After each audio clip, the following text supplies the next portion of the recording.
안녕하세요. 지난 시간에는 외화 획득용 원료 및 기재의 수입 및 구매와 관련된 전반의 절차에 대해 살펴보았습니다. 이번 시간은 대외무역법 4강 전략물자, 플랜트 그리고 정부 간 수출 계약에 대해서 공부해 보도록 하겠습니다. 먼저 전략물자의 수출입에 대해 살펴보기 앞서 전략물자의 정의에 대해 간단히 알아보도록 하겠습니다. 전략물자란 재래식 무기는 대량파 궤무기 그리고 이를 운반하는 미사일의 제조 개발 사용 또는 보관 등에 이용 가능한 물품, 소프트웨어 및 기술로서 국제평화와 안전유지, 국가안보를 위해 수출 관리가 필요한 품목을 말합니다. 우리나라는 대외무역법 및 다자간 국제수출통제체제의 원칙에 따라 산업통상자원부 장관이 전략물자 수출입 고시 별표 2, 3의 전략물자를 고시하고 있습니다.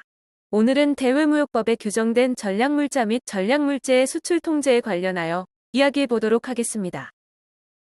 그렇다면 전략물자 관리제도란 무엇일까요? 전략물자 관리제도란 국제평화와 국가안보를 위해 지켜야 하는 국제무역 규범입니다. 2004년 유엔은 대량 살상무기 등이 우려국가나 테러단체에 확산되는 것을 방지하기 위해 안보리결의 1540호를 채택, 모든 회원국들의 전략물자의 수출관리 이행 및 집행을 의무화하였습니다. 이에 따라 각국은 전략물자의 안전한 무역을 보장하기 위한 법적 근거와 시스템을 마련하고 정부와 기업이 협력하여 이를 준수해야 합니다. 우리나라는 대외무역법 제19조에 의거하여 전략물자 수출 관리를 이행하고 있으며 따라서 전략물자를 수출하려면 수출허가가 필요합니다. 이제 본격적으로 대외무역법에 규정된 전략물자의 수출입을 살펴보도록 하겠습니다. 대외무역법 제19조 전략물자 규정에는 산업통상자원부 장관은 관계 행정기관의 장과 협의하여 국제평화 및 안전유지와 국가안보를 위하여 필요하다고 인정하는 경우에는 대통령령으로 정하는 국제수출통제체제 또는 이에 준하는 다자간 수출통제 공조에 따라 수출허가 등 제한이 필요한 물품 등을 지정고시하여야 한다고 명시되어 있습니다. 여기서 대통령령으로 정하는 국제수출통제체제 또는 이에 준하는 다자간 수출통제 공조는 바세나르체제 핵공급국그룹 미사일 기술통제체제를 포함한 8가지의 공조가 있습니다. 다음으로 전략물자의 수출허가 규정에 대해 알아보도록 하겠습니다. 전략물자를 수출하려는 자 또는 수출 신고하려는 자는 산업통상자원부 장관이나 관계 행정기관의 장의 수출허가를 받아야 한다. 여기서 말하는 수출이 단 국내에서 국외로의 이전과 국내 또는 국외에서 대한민국 국민으로부터 외국인으로의 이전을 포함합니다. 이전 방법에는 정보통신망을 통한 이전, 구두나 행위를 통한 이전, 그리고 기록매체나 컴퓨터 등 정보 처리 장치를 통한 이전을 포함합니다. 다음은 전략물자의 상황허가입니다. 전략물자 상황허가란 전략물자에는 해당되지 아니하나 대량파 궤무기와 그 운반수단인 미사일 및 재래식 무기의 제조 개발 사용 또는 보관 등의 용도로 이용 또는 전용될 가능성이 높은 물품 등을 수출하려는 자 또는 수출 신고하려는 자는 수입자나 최종 사용자 등이 이를 대량파 궤무기 등의 제조 개발 사용 또는 보관 등의 용도로 이용 또는 전용할 의도가 있음을 알았거나 그러한 의도가 있다고 의심되면 산업통상자원부 장관이나 관계 행정기관의 장의 상황허가를 받아야 하는 규정을 말합니다.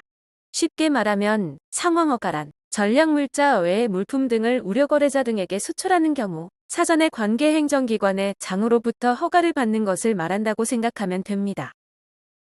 대외무역법 시행령에 규정된 상황허가 대상 품목은 다음의 13가지로 볼 수 있습니다. 수입자가 해당 물품 등의 최종 용도에 관하여 필요한 정보 제공을 기피하는 경우, 해당 물품 등이 최종 사용자의 사업 분야에 활용되지 아니하는 경우, 해당 물품 등이 수입국의 기술 수준과 현저한 격차가 있는 경우, 최종 사용자가 해당 물품 등이 활용될 분야의 사업 경력이 없는 경우, 최종 사용자가 해당 물품 등에 대한 전문적 지식이 없으면서도 그 물품 등의 수출을 요구하는 경우, 최종 사용자가 해당 물품 등에 대한 설치 보수 또는 교육 훈련 서비스를 거부하는 경우, 해당 물품 등의 최종 수하인이 운송업자인 경우, 해당 물품 등에 대한 가격 조건이나 지불 조건이 통상적인 범위를 벗어나는 경우, 해당 물품 등의 납기일이 통상적인 기간을 벗어난 경우, 해당 물품 등의 수송 경로가 통상적인 경로를 벗어난 경우, 해당 물품 등의 수입국 내 사용 또는 재수출 여부가 명백하지 아니한 경우, 해당 물품 등에 대한 정보나 목적지 등에 대하여 통상적인 범위를 벗어나는 보완을 요구하는 경우, 그리고 그 밖의 국제정세의 변화 또는 국가안보를 해치는 사유의 발생 등으로 관계행정기관의 장과 협의하여 산업부 장관이 상황허가를 받도록 정하여 고시하는 경우가 해당합니다.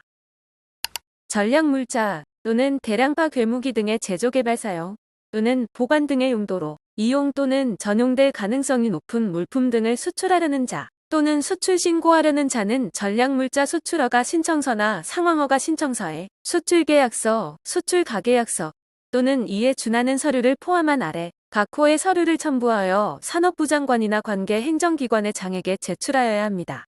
수출허가 또는 상황허가의 신청을 받은 산업부 장관 또는 관계 행정기관의 장은 예외적인 경우를 제외하고 15일 이내에 수출허가나 상황허가의 여부를 결정하고 그 결과를 신청인에게 알려야 합니다.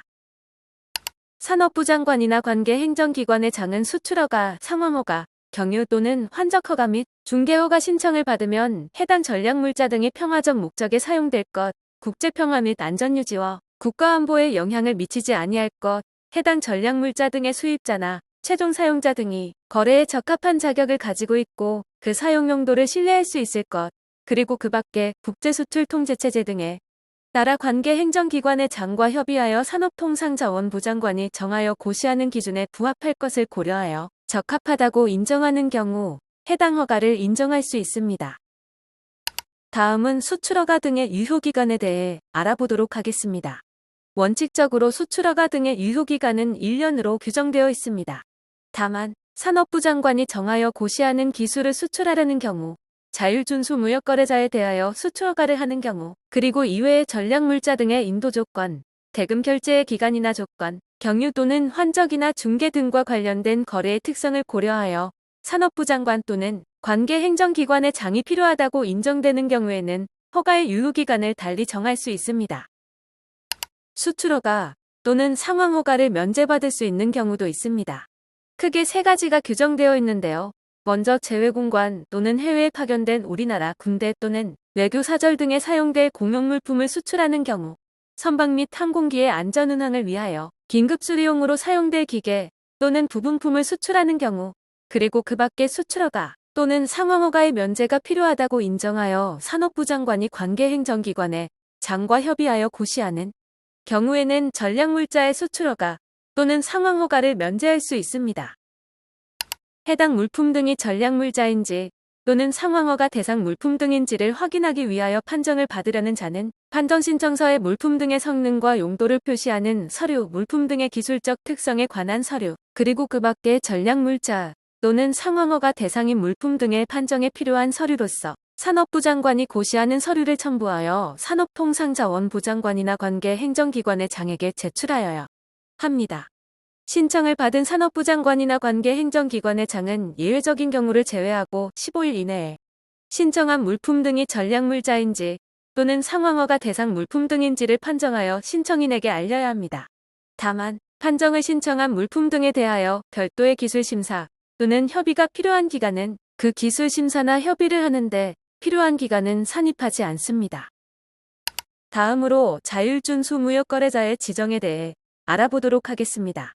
산업부 장관은 기업 또는 일정 대학 및 연구기관의 자율적인 전략물자, 수출입 관리 능력을 높이기 위해 전략물자 여부에 대한 판정 능력, 수입자 및 최종 사용자에 대한 분석 능력 등 대통령령으로 정하는 능력을 갖춘 무역거래자를 자율준수 무역거래자로 지정할 수 있습니다. 여기서 말하는 대통령령으로 정하는 능력이란 전략물자 해당 여부에 대한 판정 능력, 수입자 및 최종 사용자에 대한 분석 능력, 그리고 자율관리 조직의 구축 및 운용 능력을 말합니다.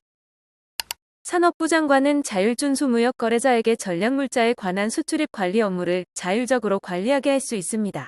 구체적으로 수출허가를 받은 물품 등의 최종 사용자에 관한 관리 업무, 수출허가를 받은 물품 등의 사용 용도에 관한 관리 업무, 그리고 그 밖의 전략물자 수출허가 제도를 효율적으로 운용하기 위하여 산업부 장관이 정하여 고시하는 업무가 있습니다. 마지막으로 자율준수 무역거래자의 등급 조정 및 지정 취소에 관해 알아보도록 하겠습니다. 산업통상자원부 장관은 아래의 사항 중 어느 하나에 해당하는 경우에는 자율준수 무역거래자의 등급을 조정할 수 있습니다. 다만 제1호에 따른 능력을 현저히 갖추지 못하였거나 고의나 중대한 과실로 인하여 제2호부터 제4호까지에 해당하는 경우에는 자율준수 무역거래자의 지정을 취소할 수 있습니다. 첫 번째, 자율준수 무역거래자의 수출입 업무 자율관리 능력을 유지하지 못하는 경우. 두 번째, 수출허가를 받지 아니하고 전략물자를 수출하거나 수출 신고한 경우. 세 번째, 상황허가를 받지 아니하고 상황허가 대상인 물품 등을 수출하거나 수출 신고한 경우. 네 번째, 경유 또는 환적허가를 받지 아니하고 전략물자 등을 경유 또는 환적한 경우. 다섯 번째, 중개허가를 받지 아니하고 전략물자 등을 중개한 경우. 그리고 마지막으로 산업부 장관의 수출 실적 등 보고 의무 또는 서류 보관 의무를 이행하지 아니한 경우입니다. 오늘은 이렇게 전략물자의 수출입에 관해 알아보았습니다. 전략물자 수출 관리의 중요성이 점점 더 커지고 있는 만큼 상기 대외무역 규정들을 통해 전략물자의 수출 관리에 대해 조금 더 깊이 이해할 수 있는 시간이 되었으면 좋겠습니다. 이상으로 오늘의 강의를 마치도록 하겠습니다. 시청해주셔서 감사합니다.